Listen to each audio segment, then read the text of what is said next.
So hey everyone, welcome back to another quick and interesting tutorial where in this tutorial we're going to discuss how you can disable the group notifications in Telegram application.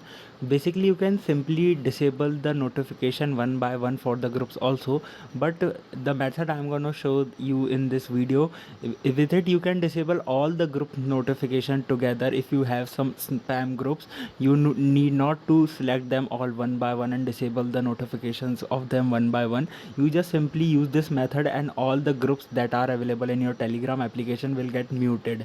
So for this method you have to open just simply Telegram application in your smartphone, and when you open the Telegram application you will see the three lines at the top left corner. Then you have to click on the settings, and after opening the settings it will look something like this.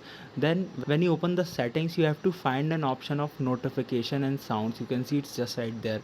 Simply click on this option and then you will see the notification for chats section at the most top of the list.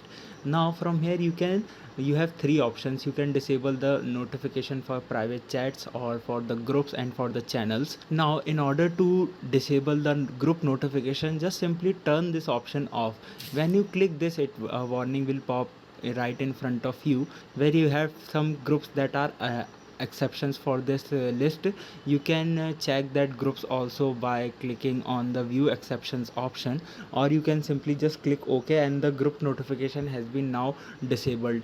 If you want some of the groups that you want still notifications for, you just simply add that group to the exception of this notification disabling option. So by this method you can disable the group notification in Telegram application. It would be very helpful if you don't want your notifications to be spammed by the group notifications on Telegram.